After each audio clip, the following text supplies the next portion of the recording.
Congressman Adam Schiff, Democrat from California and the ranking member of the Intelligence Committee. Congressman, great seeing you this morning.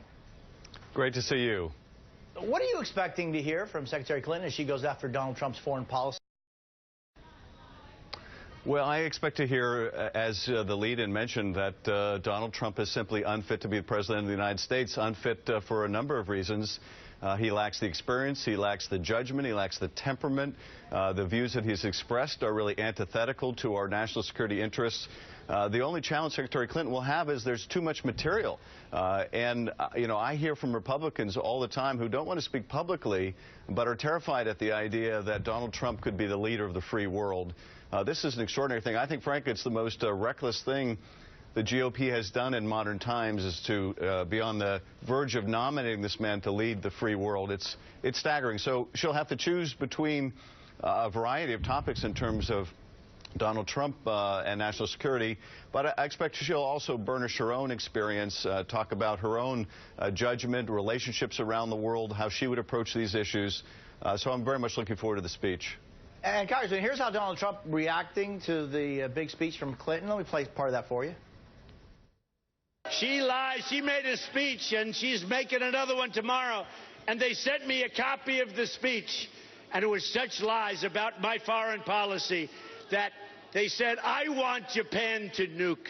I want Japan to get nuclear weapons. Give me a break.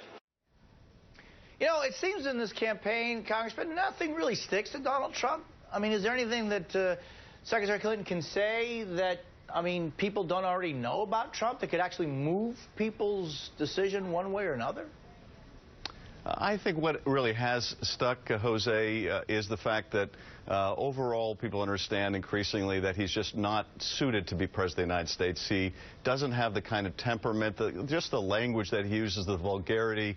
We had yet another illustration just this week involving the Trump University. And even if you discount the allegations of fraud at Trump University, the fact that when a ruling went against him by a federal district judge, that he would then go on a personal attack against the judge, claim that it was the judge's perceived ethnic origins that were responsible, that is so unsuited, bigoted really, to be president of the United States. And I think that is sinking in. I think in every day with each and every example, people come to realize more and more this man does not belong in the White House. I'm glad you bring this up, Congressman. I don't think there's been a lot of talk on this. I mean, we've seen that over and over again, what he said.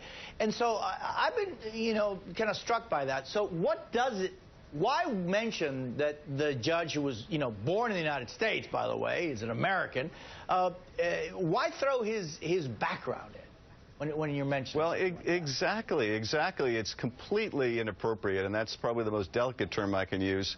But this is what he does. When people disagree with him in a court ruling, on a policy matter, he expresses in the most vulgar, often bigoted way a personal attack on that person. He doesn't know the difference between a policy difference and an ad hominem attack. And you do not want a president who shoots his mouth off. And he has shot his mouth off when it comes to, well, it wouldn't be that big a deal if Japan or South Korea had to get a nuclear weapon. At least we wouldn't have to be spending money on their defense. He has talked loosely about whether we should withdraw from NATO, admiringly about Putin, admiringly about Kim Jong-un. These statements, when you're the commander-in-chief, have an enormous impact. You are a speaker unlike any other. And that's just not someone that I think we can afford. It would be amazingly destabilizing to have in the White House. Congressman, very quickly, coming up on the primary in California, how do you explain that Hillary Clinton is still neck and neck with Bernie Sanders and that she hasn't been able to show overwhelmingly, she's it? Look at this. The latest poll is virtually tied. Well, how do you explain this? Well, it's a very competitive race and has been all along, and each of the candidates has had their strength with different parts of the electorate. Bernie Sanders has done well with young people and with independents. We obviously have a very young demographic in California. We have a lot of independent voters. They're called declined estates in California.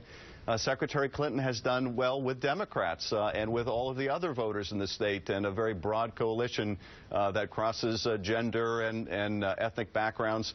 So you see both of the candidates' strengths here. That's why it's a close race. I think ultimately Secretary Clinton will finish on top, and she got a tremendous boost when Governor Brown endorsed her this week. That was a very important endorsement, and the governor, I think, made the case very well that she is in the best position to beat Donald Trump, and that's something that ultimately is really going to unify Democrats. Congressman Schiff, thank you very much for being with me. I appreciate your time. It's good to see you. That's my pleasure.